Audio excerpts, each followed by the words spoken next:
মৰমৰ ছাত্ৰ ছাত্ৰীসকল,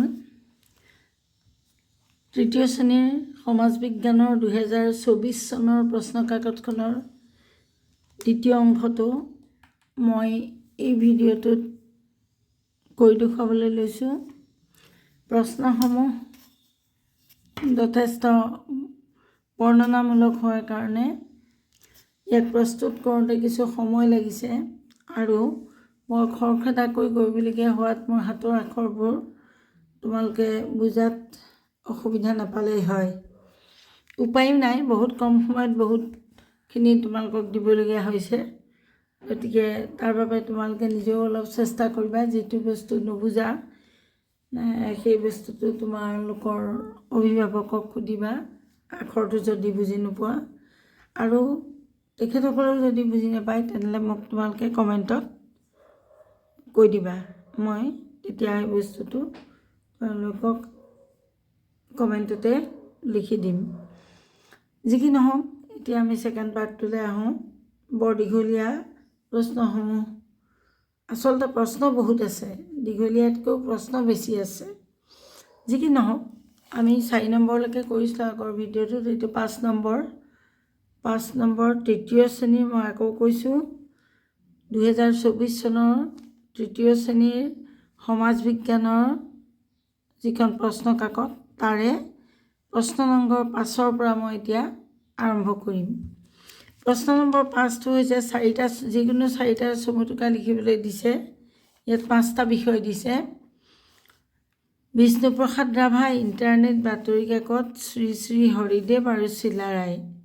মই প্ৰথম 4টাকে লিখিছোঁ: বিষ্ণুপ্ৰসাদ ৰাভা, ইণ্টাৰনেট, বাতৰি কাকত আৰু শ্ৰী শ্ৰী হৰিদেৱ। এইকেইটা বিষয়ত মই অলপ বহলকৈ লিখাৰ কাৰণে দেখাত তোমালোকে বেছি দেখিছা, কিন্তু বাক্য বেছি নাই। ক. বিষ্ণুপ্ৰসাদ ৰাভা। কলাগুৰু বিষ্ণুপ্ৰসাদ ৰাভাৰ ঢাকাত 1909 চনৰ 31 জানুৱাৰীত জন্ম হৈছিল। তেখেতৰ পিতৃৰ নাম আছিল গোপাল ৰাভা আৰু মাতৃৰ নাম আছিল কুথি ৰাভা। বিষ্ণুপ্ৰসাদ ৰাভা নিপুণ খেলুৱৈ, শিল্পী, অভিনেতা, নাট্যকাৰ আৰু সাহিত্যিক আছিল। তেখেতে অসমীয়া, বড়ো, নেপালী, বাংলা, ইংৰাজী, হিন্দী আদিৰ উপৰিও তেখেতে অন্যান্য আৰু 12টা ভাষা জানিছিল। কিমানবোৰ ভাষা জানে চোৱা। ৰাভাদেৱে ৰচনা কৰা গীতসমূহ ৰাভা সংগীত বোলা হয়। ইয়াৰ পিছৰটো চোৱা, ইণ্টাৰনেট। আজিকালি ইণ্টাৰনেটৰ যোগেদি যিকোনো তথ্য আৰু খবৰ ঘৰতে পাব পাৰোঁ। বৰ্তমান যুগত মোবাইল ফোনতো ইণ্টাৰনেট ব্যৱহাৰ কৰিব পাৰি বাবে সাধাৰণ শ্ৰেণীৰ লোকো উপকৃত হৈছে।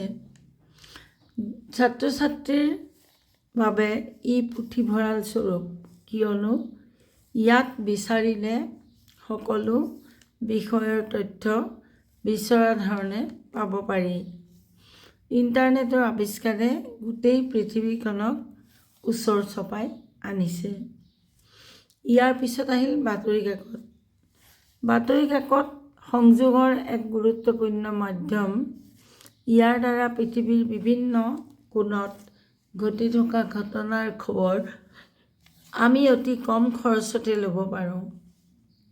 দেশ বিদেশৰ বিভিন্ন বিষয়ৰ খবৰৰ উপৰিও বাতৰি কাকতত গল্প, সাধু, প্ৰবন্ধ, কবিতা আদিও পঢ়িবলৈ পোৱা যায়। বাতৰি কাকতৰ যোগেদি আমি আমাৰ মতামত লিখিত আকাৰে প্ৰকাশ কৰিব পাৰোঁ। তাৰপিছত আহিলে শেষৰটো, অৰ্থাৎ হৰিদেৱ।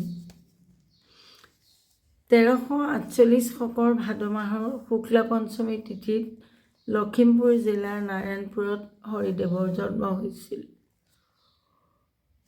তেখেতৰ পিতৃৰ নাম আছিল অজনাভ আৰু মাতৃৰ নাম আছিল পাৰিজাত দেৱী। তেখেত সংস্কৃত ভাষাৰ পণ্ডিত আছিল।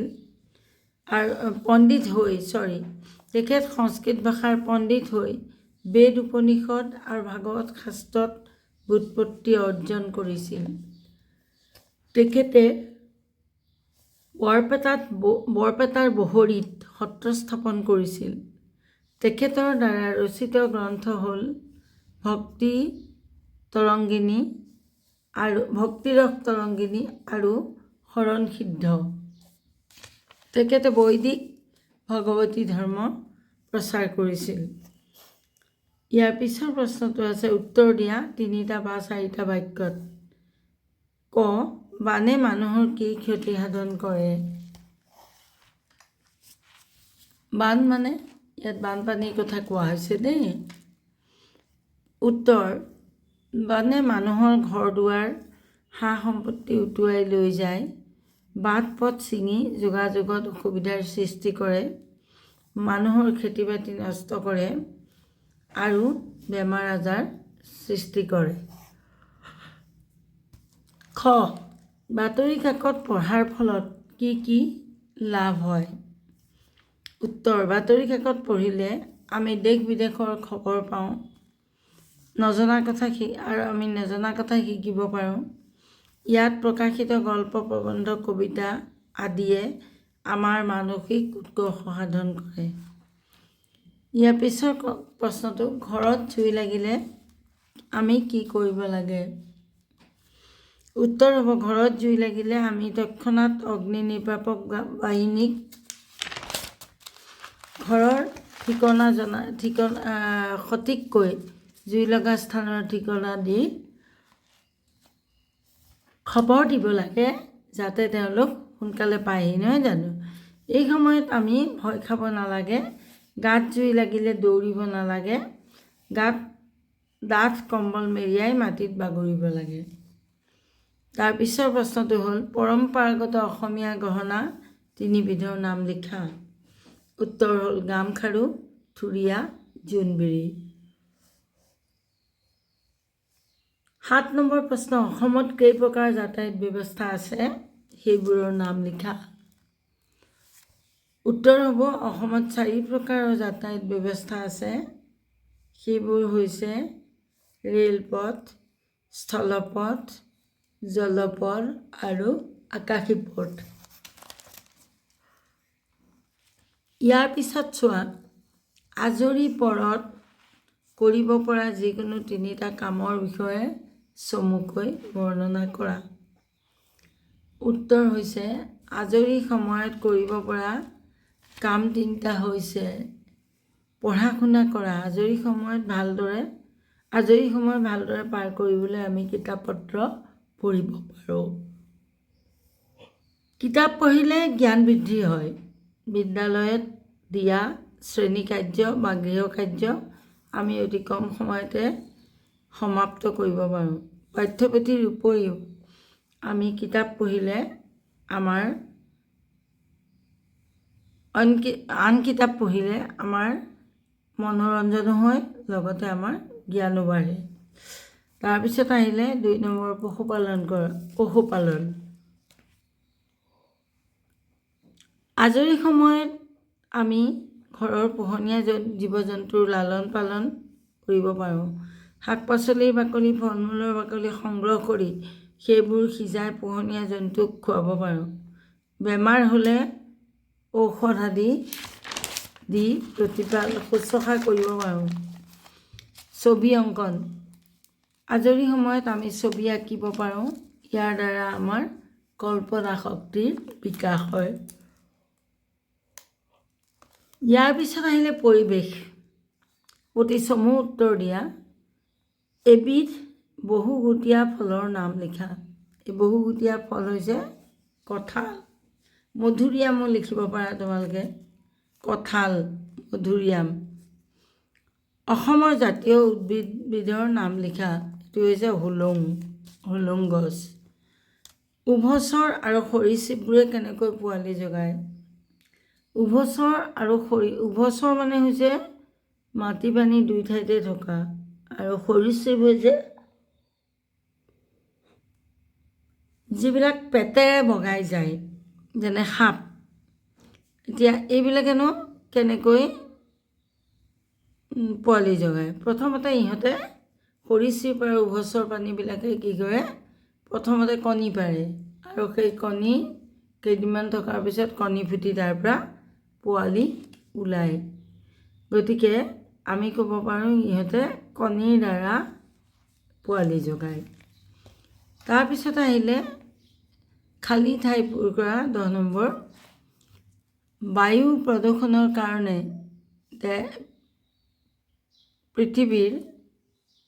পৃথিৱীত নাই দেই, বায়ু প্ৰদূষণৰ কাৰণে মোৰ ভুল হৈছে, এইটো ভুলতে লিখিছোঁ মই। বায়ু প্ৰদূষণৰ কাৰণে বায়ুমণ্ডলৰ উত্তাপ বৃদ্ধি হয়। প্ৰশ্নটো সম্পূৰ্ণ নহ'লে ইয়াত মই হয়তো থাকি গৈছে, মই লিখি দিছোঁ বায়ু প্ৰদূষণৰ কাৰণে বায়ুমণ্ডলৰ উত্তাপ বৃদ্ধি হয়। তাৰপিছত খটো চোৱা, উদ্ভিদে সাধাৰণতে দেশৰ দ্বাৰা বংশ বৃদ্ধি কৰে। দেশত কি লিখিম আমি? বীজ মানে গুটি। বৰষুণ নহ'লে দেশৰ অভাৱ হয়। কিহৰ অভাৱ হয়? খাদ্যৰ অভাৱ হয়। বৰষুণ নহ'লে শস্য নষ্ট হয়, গছ গছনি নহয়। গতিকে গছ গছনি নহ'লে বা শস্য নহ'লে আমি খাদ্যৰ অভাৱ অনুভৱ কৰোঁ। সেইকাৰণে বৰষুণ নহ'লে খাদ্যৰ অভাৱ হয়। অৰণ্য কমি গ'লে তেজ তাৰতম্য হয়, তাপৰ তাৰতম্য হয়। অৰণ্য কমি গ'লে বৰষুণৰ পৰিমাণ কমি যায় আৰু বৰষুণৰ পৰিমাণ কমি গ'লে তাপমানটো বহুত বাঢ়ি যায়। গতিকে তাপৰ তাৰতম্য হয়। ইয়াৰ পিছৰ প্ৰশ্নটো চোৱা, অসমৰ যিকোনো 2খন ৰাষ্ট্ৰীয় উদ্যানৰ নাম লিখা। অসমৰ যিকোনো 2খন ৰাষ্ট্ৰীয় উদ্যানৰ ভিতৰত কাজিৰঙা আৰু ওৰাং তোমালোকে লিখিব পাৰা। ইয়াৰ পিছৰ প্ৰশ্নটো, সেউজ গৃহ গেছসমূহৰ ভিতৰত প্ৰধান সেউজ গৃহৰ গেছসমূহৰ ভিতৰত প্ৰধান 3বিধ গেছৰ নাম লিখা। কাৰ্বন ডাই অক্সাইড, মিথেন আৰু নাইট্ৰাছ অক্সাইড। পচন সাৰ কাক বোলে? পেলনীয়া জাবৰ, গছৰ পাত, পাচলিৰ বাকলি, গোবৰ আদি গাঁত খান্দি পুতি থ'লে কিছুদিনৰ পিছত সেই সাৰলৈ পৰিৱৰ্তিত হয় আৰু সেই সাৰেই হৈছে পচন সাৰ। এই শেষৰ প্ৰশ্নটো তোমালোকৰ থাকি গৈছিলে, মই মাজতে আছে, এইটো থাকি গৈছিলে, কিন্তু মই শেষৰ ফালে সেইকাৰণে ইয়াক লিখি দিছোঁ। তোমালোকে বস্তুখিনি গোটেইখিনি যাতে পোৱা তাৰ কাৰণে এই ব্যৱস্থা কৰা হ'ল। যি কি নহওক, এতিয়া এই কুৱেশ্যন পেপাৰখন পূৰা হ'ল। প্ৰশ্নবোৰ বহুত দীঘল প্ৰশ্ন কাকত, গতিকে সেইকাৰণে মোৰ সময় হৈছে লাগিছে দিওঁতে। যি কি নহওক, তোমালোকে যিমানখিনি পাৰা ভালকৈ প্ৰিপেয়াৰ কৰি পৰীক্ষা দিবলৈ যাবা কাইলৈ। আজিলৈ এৰিছোঁ। পৰীক্ষাৰ বাবে পুনৰ শুভেচ্ছা জনাই সামৰিছোঁ।